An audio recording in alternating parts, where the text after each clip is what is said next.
Sanibonani Ekurhuleni, and welcome to yet another podcast. I'm Kilebohile Muthamedi, and today we're joined by the MMC for Economic Development, Finance and ICT, Councillor Fanyana Nkosi. Welcome, MMC. Sawubona ngiyabonga for the invite, Kelly. So the city of Ekurhuleni has started a campaign called Pay Your Part. One can say it is self-explanatory, but can you just tell us what probed the need for that campaign? Yeah, currently as a city, we're sitting well. Our debt is over 30 billion rand. And our residents and businesses are not paying us, and some are bypassing our electricity. So we had to go on a campaign to collect that revenue that we wouldn't have able to collect. So am I correct to say that the campaign itself is linked to revenue enhancement? Correct. So we on revenue enhancement. The revenue enhancement is a process of the city where they were maximizing its revenue through either external companies, where the companies detect leakages and they close those leakages to assist the city in maximizing its revenue. All right, so in instances where companies are not paying in businesses, what does the city do and how does that affect our economy?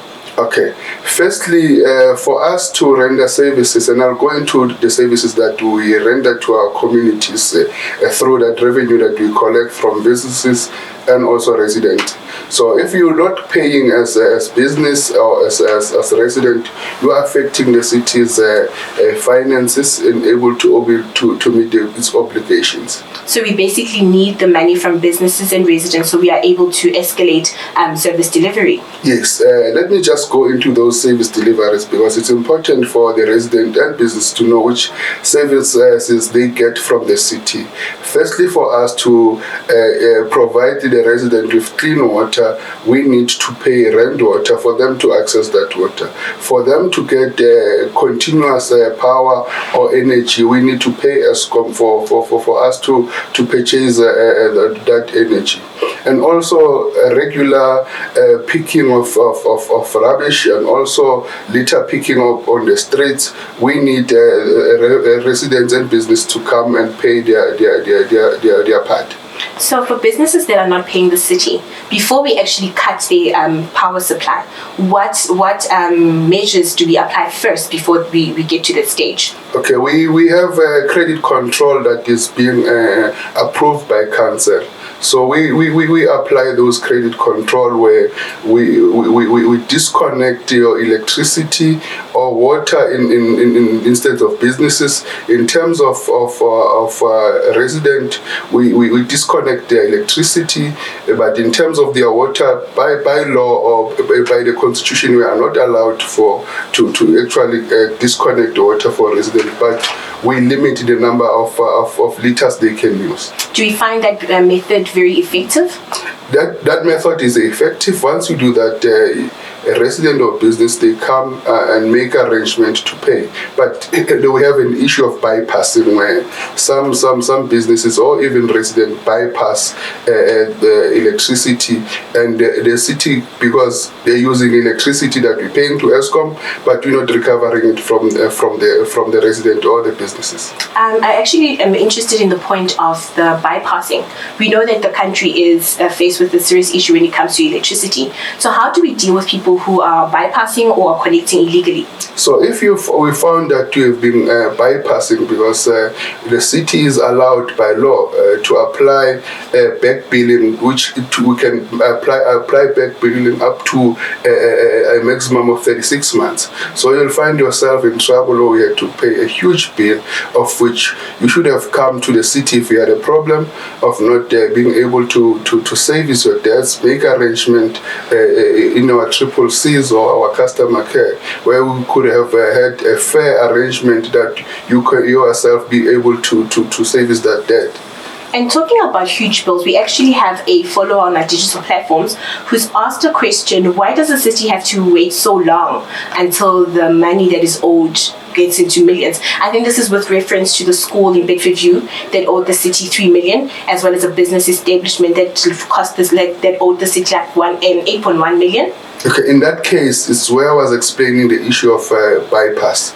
So both the school and the business, they had bypassed our electricity, and for us to be able to get back that money, we have to back bill. So it takes some time to detect when a customer has been bypassing our systems. But when we do, we'll definitely backbill. So once you have cut my electricity, I'm a business establishment. What is the process after that for my power to be reinstated? Okay, you have, in terms of now, you have illegally bypassed. So energy will apply its own fines. The fines are different in nature. It might be 75,000 rand for you to reconnect it. But not forgetting that even finance will have to bill you back what you have been using freely for that 36 months. So there's a fine that you get charged as a business or a resident. So MMC, the Pay Your Part campaign, one could say it is self-explanatory, but what factors probed the need for us to have this campaign as a city? Okay. Firstly, our city is faced with residents and businesses that are owing us over 30 billion rand.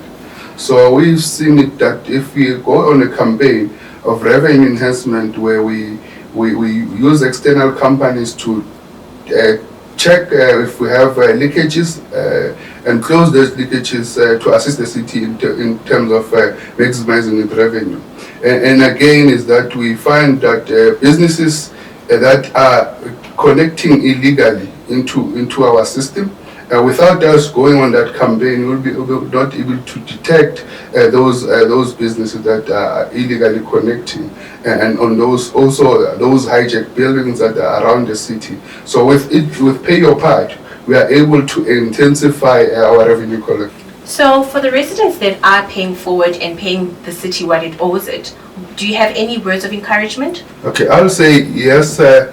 Thank you for those who are paying, and continue paying your part. And also to encourage a resident that we have incentives for those who are good payers of about 2%. And for those who are struggling to pay for their debts, I say they must come to the offices, not wait for the bill to pile up and then get disconnected or get yourself in payment problems. So come forward, make arrangement with the city. There are processes as approved by council to assist those residents who are struggling. Which offices are we going to, and are there any documentations that they need to bring? You go to the different customer care centers. In those customer care centers, you'll get the customer care managers or the credit control managers that will assist in what document is needed for you to be able to qualify for different packages that we have as a city. Thank you so much, MMC, for such an insightful interview. Thank you, Kele, for the invite. Hopefully, I'll be invited again to your studio. Definitely. Pay Your Part is the right thing to do.